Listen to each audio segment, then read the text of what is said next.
That's how you can do it. So welcome back to the podcast and the video. I don't know what to call it. I'm putting in all these different things. If you want to go back and find ones quickly, you can go to the Flipping Junkie page, facebook.com/flippingjunkie, or on YouTube at youtube.com/flippingjunkie. It's pretty simple. It's not rocket science to find all the Flipping Junkie properties, and appreciate everybody following along, get comments and emails from people. Thank you so much. I'm enjoying putting these together. And this week I'm going to talk about patience and deal control, okay? Because I looked in my 90, which I'm going to show you guys right now. Let me put that over to share that screen. And if you look here, these are the same to-dos I had last week. And I've got to laugh because I'm a little bit embarrassed. And now I was tempted to say, hey, I'll just check them off and then do them later today as if I had done them, but that's not right. That's not the right thing to do. I didn't actually finish them. I did bits and pieces of them, and it led me to make excuses, but maybe I'll call this an excuse, but to not, to have compassion for myself and let myself off the hook a little bit, because, last time I did this, 34 weeks in the life of a real estate investor, I became Flipping Houses Exposed, the book. If you haven't checked it out, check that out. It's on Amazon, Flipping Houses Exposed. I shared 34 weeks in my business as I ramped up. But the difference then was that was my sole thing. I was doing that full time. And now, obviously, I run Lead Propeller and Flip Pilot, real estate investing software, websites, and CRM system. And so I can't do this all the time. I don't have the time to focus my whole week. And the reason why I like that is because a lot of newer investors obviously are not full-time in the business.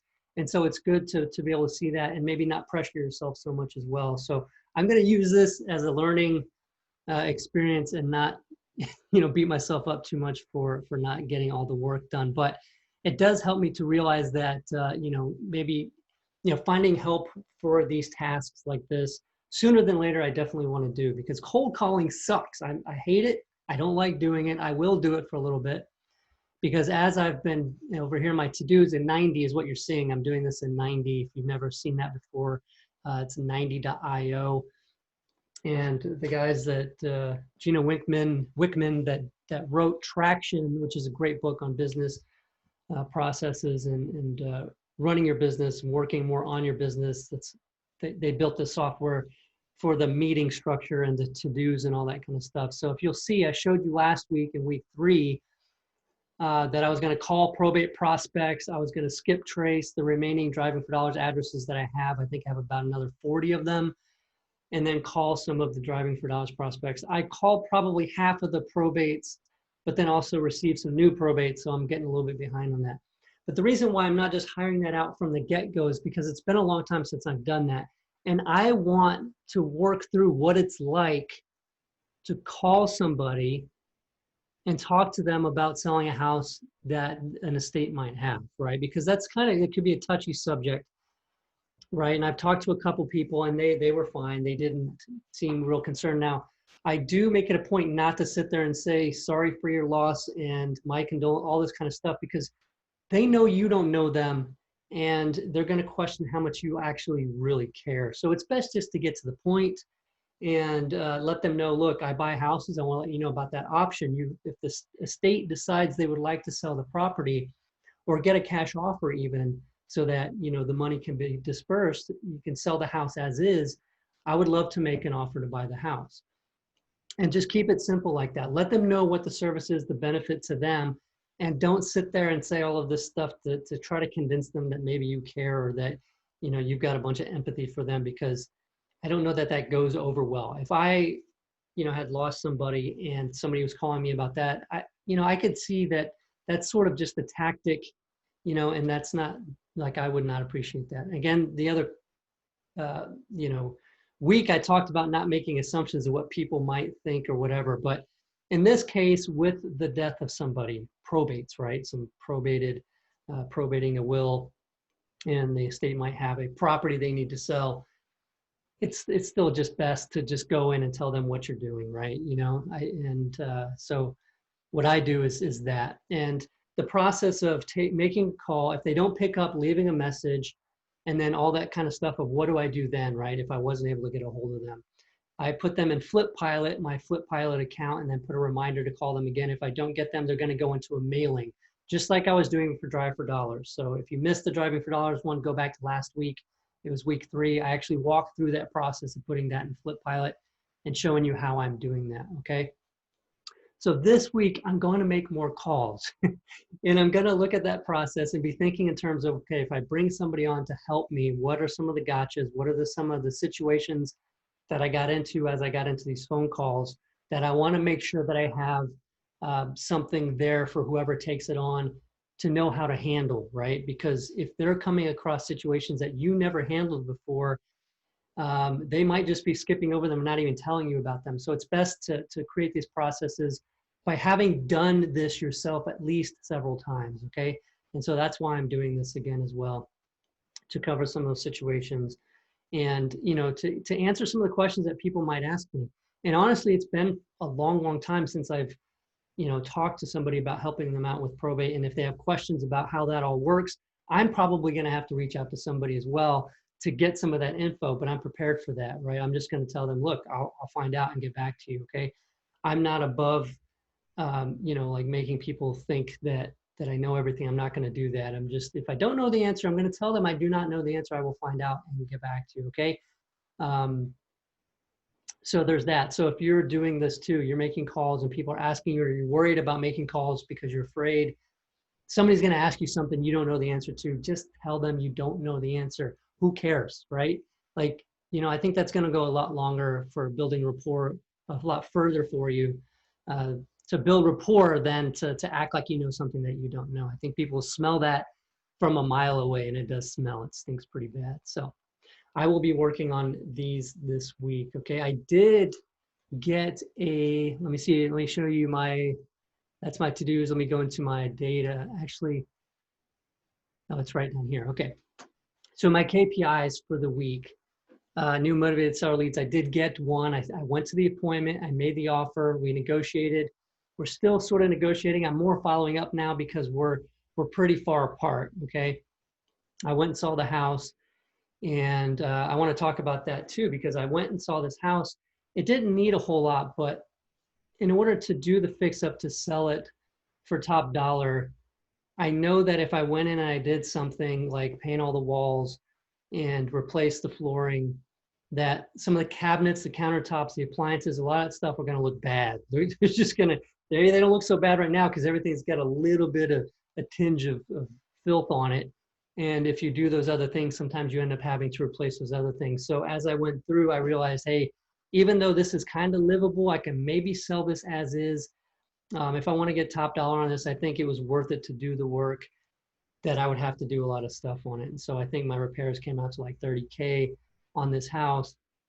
And the sellers had an idea that it was worth quite a bit more than what the value I was seeing I could sell it for. So we're kind of far apart, but I'm confident that with some follow-up, I have a good shot of still getting it. So I'm hopeful for that. But I did find myself thinking, okay, well, maybe if I did a little bit nicer countertops and kitchen and I did something special, maybe I could get a little bit more for it and tried to work those numbers. And I was like, nope, I'm not doing that, okay?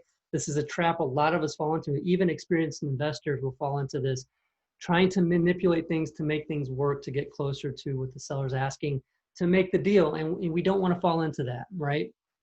And so I stuck to where I was, and I'm just gonna wait and follow up, you know, next week, and then follow up a week after that and see where this takes me, okay? In the meantime, I'm working on getting other leads in so I have more options. Now, I do also have a property that I put under contract the other week that's gonna be a fix and flip. So I'm excited about that one. I'm gonna go ahead and switch back to not sharing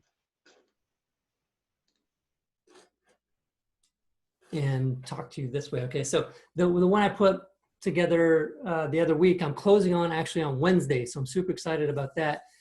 That one's going to be a little bit of work, and I might actually move into that one, believe it or not. So I'm leaving it open for that. I'm going to be careful about how I rehab it in case I do decide to do that. But Um, let me see, that one, talking about deal control, that one kind of came up with the situation where I had, given my offer to the seller had accepted it.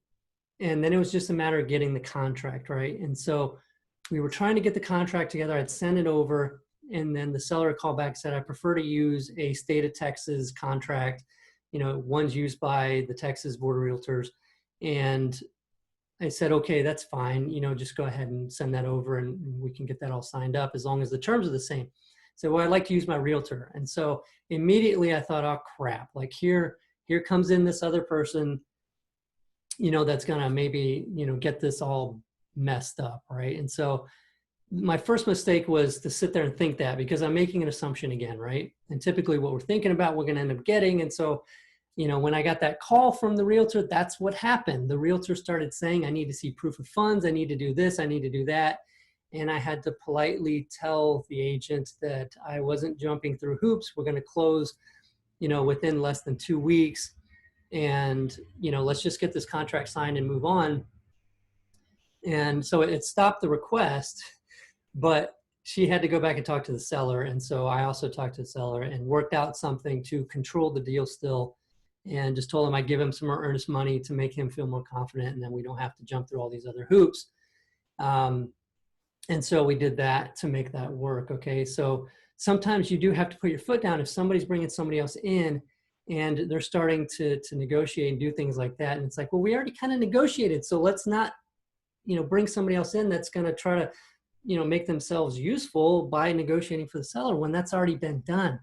And, it made me think of a situation too, where I went for a walk, I think it was just last night actually, in a historic neighborhood here in San Antonio in the evening.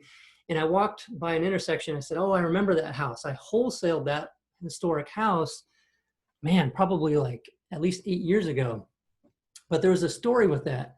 I put it under contract, and I was going to wholesale it. I think I ended up wholesale for like $40K without touching it. And so I knew I was getting a really good price on it. But whenever I got that offer accepted, the seller was on his way out of town.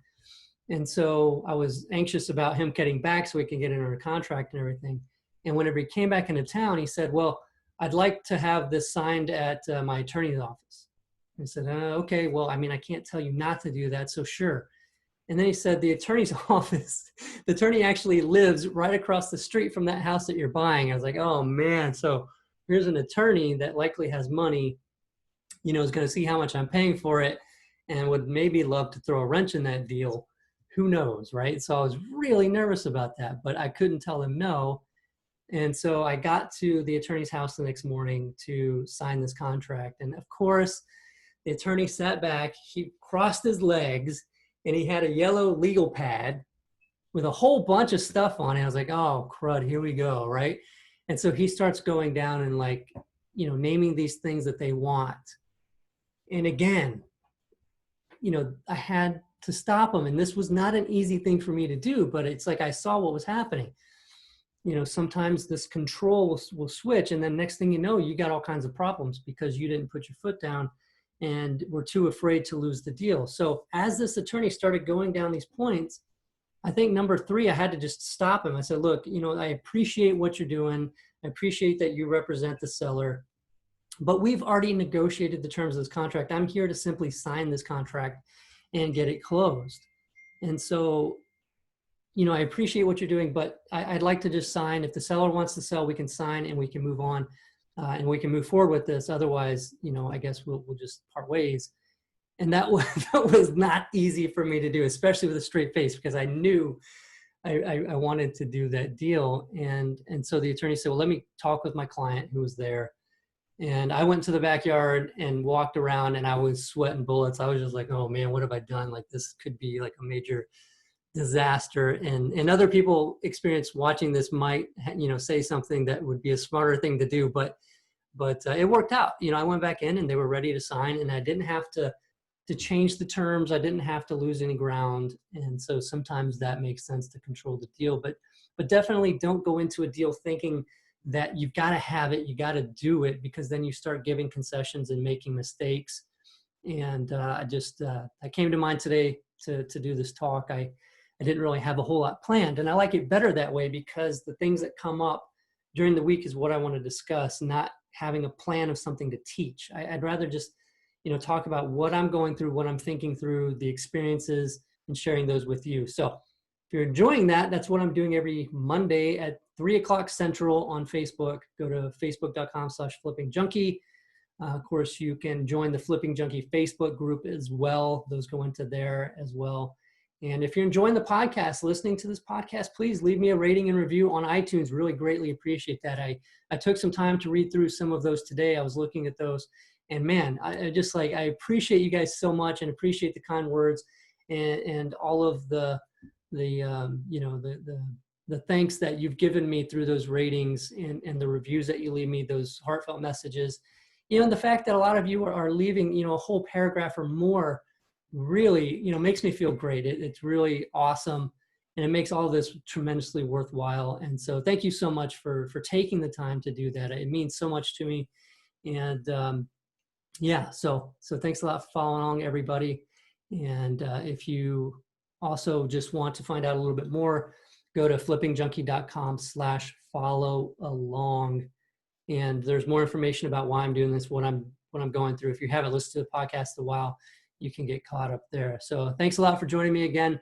That's the end of this one. If you have questions, while I'm doing this on Facebook Live, I'm not looking at what those questions might be. So if you do have some, just leave them on Facebook in the comments there, and I'll get back around to answering those too. So that might take a couple of days. I apologize if it's not immediate, but that will be done.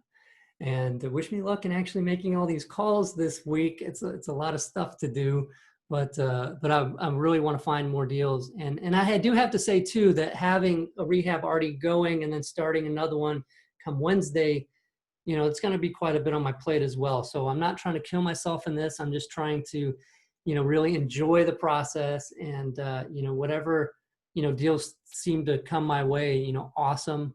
And that's the way I want to keep it, right? Because I have confidence that those deals will come when I'm ready for them. So I'm not, just because I'm doing this, I don't want to get caught up in this whole feeling of, I got to do a bunch of deals so I can show everybody I'm doing a bunch. I don't care. I just don't. I'm going to show you what I'm doing.